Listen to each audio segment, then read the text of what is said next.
All right, so we got Sanctuary Guard explained by an Australian. Let's go to videos, man. Some Space Marines are just way cooler than others. True. That's a simple fact of life. Generally, each of the main Space Marine chapters has an inner circle of elite warriors who really own the rule of cool. But none are as cool as the Sanguinary Guard. Such as Vulcan, you know, obviously Vulcan's like the coolest one out of like, you know, everybody. Like, he's like the coolest like character in the entire series, you know, just in case you guys didn't know, you know. Golden Warriors wearing the death masks of their deceased angelic father as they fly into battle with power weapons and style. They were trained to keep up with Sanguinius in order to protect him, or in the current setting, Dante, who is almost just as much of a beast. I've heard him before. I've heard of Dante before. Due to their current controversy. As we know, I'm drawn to controversy like a coke addict to Columbia, so I just couldn't stay away. Regardless of the controversy though, which has nothing to do with their lore, the Sanguinary Guard are wildly interesting and have some of the finest. By the way, Merry Christmas, everybody! Warriors ever seen. Before we get started, it's crazy how time flies as it's currently the 2nd anniversary of the Warhammer 40k mobile game Tacticus. A game Bro, we're a so week good away it from literally turned me into 2025. an iPad kid for like 6 months. To celebrate this milestone, Tacticus has released the Blood Angels Hold baby. on, It's wild to see how far this game is. While he talks about his ad, I'm gonna turn down my TV real quick. Like, I can't even list all the features, game modes, and factions anymore, as it would literally take up the next 10 minutes. As a bit of a TLDR, you can fight bosses from different factions, fight other players, take part in multiple campaigns, and unlock dozens and dozens of different characters. I love it because there is no play itself idle BS that has tainted so many mobile games. You have to be strategic. Different heroes have different synergy with each other. You can play the same mission 5 times with the same heroes and levels and get 5 different results from using different strategies. Basically is what I'm saying. By the way, if you guys are not subscribed to the channel, make sure you guys subscribe to the channel right now. It's literally for free. And bro, if you guys are not following my Twitter, guys follow my Twitch at twitch.tv/KingAndy with 2 Y's. Let's go. Scream, and then when in game, W promo. cheeky extra gift available for both new and existing players. Cheers to Tacticus for sponsoring this video. Alright, here we go. Let's go, man. Today we'll go over the Sanguinary Guard, their origins, key characters, why they have such a unique style, and what the current controversy is, amongst other things. Okay. Let's get into it. Let's go. Let's go, man. Let's go. Sanguinary Guard are the most elite of the elite of Blood Angels. It's not like they're one of the core elite units amongst many, they are the singular best in the chapter. As such, they were chosen to be the personal bodyguards of Sanguinius, never straying far and always trying to keep up with him in battle. They had to be utterly fearless and with no hesitation. After all, how else would you even dream of keeping up with Sanguinius on a battlefield if you just didn't completely send it? The Sanguinary Guard were founded soon after Sanguinius took command of the Blood Angels. No legion would ever let their Primarch not have a bodyguard. I mean, fuck, even Angron had a bodyguard. But Sanguinius also wouldn't nerf himself and not fly around like a maniac so his bodyguard could keep up. Hence, his greatest sons equipped themselves with big-ass jetpacks and wings and did their best. Now, as for why they're armored in brilliant gold and absolutely blinged out to their tits, the Blood Angels were artists as well as poets and enjoyed the finer things and aesthetics. Sanguinius believed that by directing his sons to create works of art, it would keep back their inner darkness. Hence, the Blood Angels thoroughly enjoyed making their weapons and armor ornate. While it's not stated, you could also argue that Sanguinius, having a few dozen golden armored warriors with wings flying around him, may confound the enemy temporarily about which one was the correct target. Kind of like a mini camouflage for Sanguinius. As for the helmets, although the helmets are forged to match the features of Sanguinius, there is a seemingly psychic phenomenon that whenever a Sanguinary Guard dies, the helmet undergoes a transformation and will match the features of the deceased warrior. Whether this be the machine spirit of the mask honoring its deceased companion or some kind of warp-related death mask thingo, it's pretty cool. Now before we continue, I know a lot of you are curious or maybe even presently engaged in the controversy of the Sanguinary Guard, so let's go over that. The old Sanguinary Guard models are extremely cool. Their helmets are stunning, their weapons are awesome and diverse. You know, one thing I'll say about this, right? Let me say about this. Like, obviously, like, gold, and this is, like, my opinion or whatever, but, like, gold on, like, a lot of these, like, figures and stuff like that, on, like, not even just on these figures, but, like, gold on, like, the Emperor and, like, that one guy, that one cool-looking guy with, like, the gray hair or whatever. Like, gold on, like the golden armor in Warhammer looks really, really, really good, in my opinion. I think that's, like, the best, like, color. I mean, obviously, you know, the Salamander's like green color, that's like the best.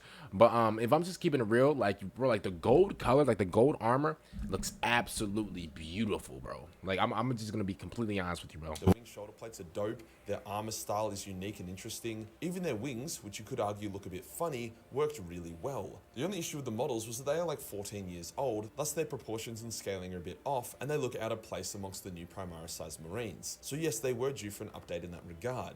That update did come out very recently, and it was, in my opinion, a massive downgrade in almost every aspect. Really? Sure, their proportions are now better, but at what cost? They lost a lot of their detailing and iconography, their shoulder plates have been massively downgraded, their weapons are now just reduced to a spear and sword. I always felt like the axe was iconic, but I guess GW disagrees. They legitimately just look like sci-fi Stormcast Eternals. Worst of all, they replaced their glorious, awesome wings with these pathetic looking flappy things. Okay, I would say the wings from like these little flap things from the scuff controller like little things. I'm gonna be honest with you, that is a big downgrade. But to be fair, like the color is like it is a little off. Like they do like the Cleveland Browns a little bit, but I mean to be fair, I don't mind the color.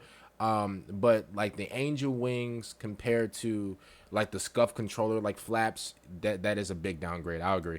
This design change is exactly the direction we want to avoid with Warhammer aesthetics. It takes so much soul out of the Sanguinary Guard in favour of them looking clean and uniform. The thing is, you could easily take one of these guys and then paint him blue and swap the shoulder pads out for Ultramarine pads, and bam, it would look like an Ultramarine captain. True, I can see that. Someone actually fucking did that, and it actually looks better as the Ultramarine than it does as the Sanguinary Guard. Now, if the downgrade wasn't bad enough, it seems as if GW didn't actually communicate to anyone that it was changing the design so dramatically, as Joy Toy recently announced their 1/18th scale Sanguinary Guard figurines, created in the old style but with modern proportions, and they look fantastic. GW also recently released extremely awesome new Sanguinary Guard art in the old style, and get this, in the actual box art for the new Blood Angel models, the Sanguinary Guard are drawn in the old style. So was there a last minute change? Did everyone want to make them awesome, but then some lame-ass higher-up dipshit overruled it and made it? Hey man, I know I know the person who made the decision to like change it or whatever. Man, I know, bro. They're probably watching this video fuming, bro. They're probably like a big Majorkill fan, and the fact that Majorkill absolutely violated them, bro. Man, I would feel sick to my stomach, bro. If I'm like the guy that like made a decision to change it, I'm gonna be honest with you, bro. I would try everything in my power to like, bro. I would try anything in my power to like get my get back, bro. I would not stand there and just take that type of criticism. Like that's ridiculous. I'm gonna be honest with you, yo. If I'm the guy that made a decision to change it, I'm gonna just keep it real, bro. I will go to Australia myself and really just square up, with Majorkill. But that's just me. Boring.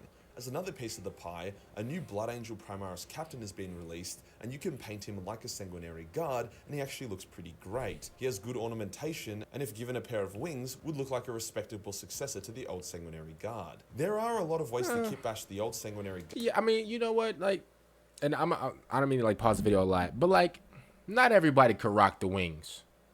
Let me just say that, right? Not everybody. Like, you may think that okay, like if the Ultramarines had wings or whatever, it would be cool. Which, I mean, I wouldn't disagree with that, but like not every faction or not every group or like not every character that rocks the wings look good to them. I'm gonna be honest with you. Like, you might just look really tacky and the wings just look like, just pretty nice. So to be honest with you, I mean, obviously with the salamanders and stuff like that, like, bro, we look absolutely amazing in our wings, but I'm just saying, Guard kits onto either Custodes bodies or Primaris bodies to create well-proportioned, great-looking Sangi Guard. And I know there are a few third-party models that look pretty awesome as well. Sadly, Major Minis doesn't, but they aren't hard to find. Overall, a massive miss from GW. You'd almost just want to smash the old kit with the new one to get the best result. Anyway, now we know about the issue people are currently having, let's move on to more lore. As the Sanguinary Guard are always trying to keep up with Sanguinius, and they are already quite rare to begin with, they die a lot. During the Horus Heresy, they fought by their Primarch's side all the way to the end, where every single surviving member of the Sanguinary Guard would die aboard the Vengeful Spirit, the only survivor being Ascalon, master of the Sanguinary Guard, who was ordered to stay behind so that if all else was lost, he looked like Triple H. he could rebuild the Sanguinary Guard and secure the soul of the Blood Angel Legion for future generations. Ascalon was probably the second most powerful and fearsome Sanguinary Guard to ever live. He was extremely rigid with his loyalty to Sanguinius. He would rather lose a battle and watch a world burn than see his Primarch fall in battle. This made him a fantastic protector but a bad commander, hence he often beefed with Raldoron, the Blood Angel's first captain, who was much more versatile in his commanding. Ascalon also beat the shit out of and humiliated Lucius during the Great Crusade during an honor duel, as Sanguinius wanted him to tap further into his fury, not just being a shield but also a sword. The greatest of the Sanguinary Guard to ever live, and technically still lives, is Alatron, but you may know him as the Sanguinor. When Alatron was chosen as Sanguinius' herald through luck of the draw, he felt unworthy as he wasn't even up there with the best of the Sanguinary Guard. In fact, as a part of the ritual to choose the herald, another Sanguinary Guard was slain, and he was actually considered to be a better warrior than Alatron. However, upon assuming the mantle, Alatron seemingly gained supernatural powers, becoming a mighty warrior and could apparently reach Sanguinius significantly easier than other Sanguinary Guard. He saved Sanguinius on multiple occasions during the campaign through the Ruinstorm to reach Terra, with his final save being at the cost of his own mortality. As Sanguinius battled the mighty demon Mardale, the herald tackled the demon through a warp portal so that Sanguinius wouldn't get dragged in there instead. This act was so selfless, heroic, and symbolic that the herald would be transformed in the warp, changing into a mighty angel and merging with the Baal Angel of Light, becoming an angelic demigod avatar of light. Okay. It's unclear if he was now the Sanguinor or needed to wait for Sanguinius to die so he could merge with Sanguinius' light, but the next time we see the Sanguinor is many years later. He has been changed into a winged Sephirim who guards the Blood Angels and has the power to overmatch the greater demons of chaos. Okay. So yeah, he is definitely Sangi Guard number 1. With Azkaellon as the only survivor of the Sanguinary Guard, devastated that he couldn't be by his Primarch's side as he fell, the Sanguinary Guard was rebuilt, with every Blood Angel successor being allowed to raise their own Sanguinary Guard. With no Primarch to guard, their role changed from bodyguard to elite shock troop, although they would still very often protect their chapter masters. However, due to their extremely aggressive war doctrine, that being fly into the enemy with a power weapon and do your best, they nearly went extinct once again during the devastation of Bul, where the Leroy Jenkins-esque full send strategies don't work super well against an infinite horde of horrifying alien beasts. Once again, only one. Terrible play calling. Terrible play calling, brother. You're not Bill Belichick. Terrible. That's like, bro, why would you full send? Brother, you're supposed to like play like ultra defense. Like, what are you dumb? Like, bro, you don't have the facilities for that, bro. Like, your team your team isn't aggressive. Like, your team doesn't really apply that pressure like the Salamanders. Like why would you even do that? Like, survived. However, the arrival of the new Primaris meant that the order could be restored with new Primaris veterans, which might explain why they now look so boring. Most Sanguinary Guard have only been a part of the Blood Angels for a handful of years now, and boom, they are now the keepers of the chapter's soul. They haven't had a century to respect art and aesthetics. With the arrival of the Primaris and the fact that the Sanguinary Guard is established in all Blood Angel chapters, the soul of the Blood Angels should be secure for now. Now for a question that none of you have asked, but all of you want answered. Is there any Sanguinary Guard Dreadnoughts or Terminators? Well, for Terminators, it's a hard no. These guys need to be fast and they need to fly. Attempting to do either of those as a Terminator is, for lack of a better term, retarded. However, there has definitely been Sanguinary Guard who have needed to be put into a Dreadnought. I can't find any in-law examples, but I imagine that they would maintain their honor as a Sanguinary Guard, despite no longer... Hey, a gold Dreadnought wouldn't be bad at all. I would actually kind of take that. Up. With the Dreadnought I would definitely take likely that. being gold and ornate. Maybe they just say Cowabunga and give them a big fuck-off set of wings and let them fly around. Cowabunga's That would crazy. be hilarious, at least. And the final question no one asked but everyone wants to know, Okay. What if a Sanguinary Guard falls to the Black Rage? Well, as the Sanguinary Guard are the pinnacle of Blood Angel nobility and discipline, it's very rare for them to fall to the Black Rage. Candidates for the Sanguinary Guard are heavily screened for signs of the Rage within them. However, I imagine a handful would have fallen over the centuries. As the Black Rage is a shame within the chapter, more than likely the warrior would be stripped of his gold armor, listed as honorably fallen in combat, and then encased within the black of the Death Company, fighting like a monster until they are finally granted the Emperor's peace and battle. I definitely think GW has wasted a bit of potential not giving us a Sanguinary Guard Dreadnought or Black Rage story, but who knows? Maybe with the range refresh, they're going to get a bit more love. If you enjoyed the video and you want to support the channel, then Shout out to Majorkill, man, for this. I would say this, bro. If the Salamanders had like a because we all know like the Salamander's color wave is like green and gold, but I'm gonna be honest with you, bro, because obviously like the Salamanders, we were like, you know, bling and stuff like that, bro. If the Salamanders had like a all gold like armor, but they had like green like outlines and green stripes and stuff like that, like with our diamonds. Oh yeah, bro, we'll be the flyest like group of all time in Warhammer. I'm gonna be honest with you, man. Comment down below what do you guys think about this. Make sure you guys like the video, subscribe to the channel if you guys are new, and also make sure you guys check out my Twitch at twitch.tv/KingIndy with 2 Y's. I'm gonna see you guys ever some out. And